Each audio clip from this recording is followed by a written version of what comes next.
क्यों दिया था श्री धामा ने राधा जी को श्राप। तो आज की इस वीडियो में आपको इसी के बारे में बताने जा रहा हूँ। तो कहानी शुरू होती है यहाँ से। जब गोलोक में श्री कृष्ण जी राधा जी के साथ रासलीला कर रहे थे तो उसी बीच श्री धामा जी वहाँ आते हैं तथा वहाँ नारद ऋषि भी प्रसन्नता के साथ आते हैं और रासलीला का आनंद लेते हैं। श्री धामा श्री कृष्ण जी के दर्शन करना चाहते थे। फिर कुछ समय के बाद जैसे ही रासलीला समाप्त हो जाती है तो नारद जी श्री धामा से कहते हैं कि प्रभु सबको एक अवसर जरूर देते हैं मिलने का। प्रभु ने आपको भेंट के लिए धारा के पास बुलाया है। तो यह सुनकर श्री धामा भागे भागे कृष्ण जी के पास चले जाते हैं और उनको कुछ ही दूरी पर श्री कृष्ण जी के पगचिन्ह भूमि पर दिखाई देते हैं तथा यह देखते ही श्री धामा बहुत प्रसन्न हो जाते हैं और उनके पग चिन्ह की माटी को वह सिर पर लगा लेते हैं। तभी उनकी मुलाकात श्री कृष्ण जी से हो जाती है। श्री कृष्ण जी श्री धामा से कहते हैं कि वर्षों तुमने मेरे से भेंट की राह देखी और जब मैं तुम्हारे समक्ष खड़ा हूँ तब भी तुम राह देख रहे हो। श्री धामा श्री कृष्ण जी के पग स्पर्श करते ही कहते हैं कि प्रभु आपसे मिलकर मन की इच्छा पूर्ण हो गई। तभी श्री कृष्ण जी कहते हैं तो मन का भार भी दूर करो श्री धामा, हो क्या कहना चाहते हो। श्री धामा ने कहा कि मैं ब्रह्मदेव का संदेश आप तक लेकर आया हूँ प्रभु। श्री कृष्ण जी कहते हैं कि मैं ब्रह्मदेव के संदेश की बात नहीं कर रहा हूँ, मैं तुम्हारे मन के संदेह की बात कर रहा हूँ, बोलो क्या पीड़ा है तुम्हें। तभी श्री धामा कहते हैं कि प्रभु पीड़ा तो मन से लेकर आत्मा तक है। एक भक्त के लिए उसका भगवान ही सबसे महत्वपूर्ण होता है। इस सृष्टि में आपका कोई भी भक्त यह सहन नहीं कर पाएगा कि आपसे पहले आपकी प्रेमिका का नाम लिया जाए।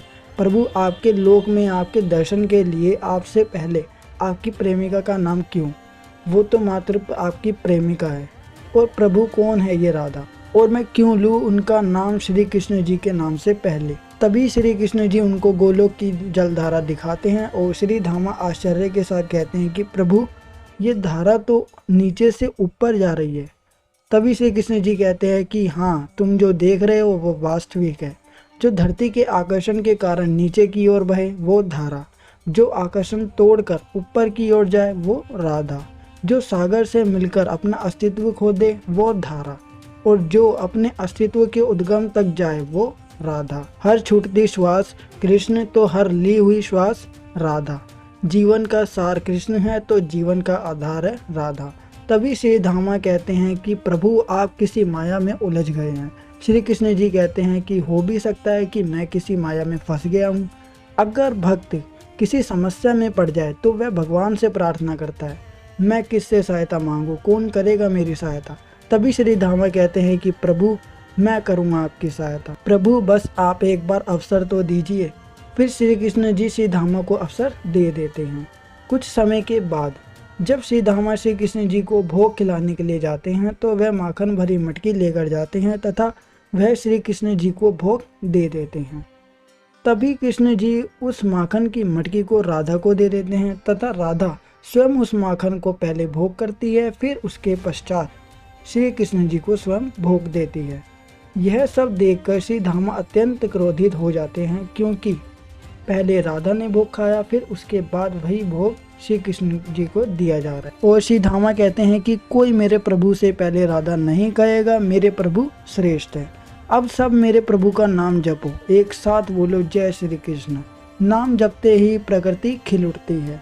और श्री धामा के पास से एक कीट जा रहा होता है तो धामा कहते हैं कि अब इस कीट को लक्ष्य बनाओ और बोलो सब राधे राधे। तो जैसे ही सब राधे राधे बोलते हैं तभी वह कीट भस्म हो जाता है।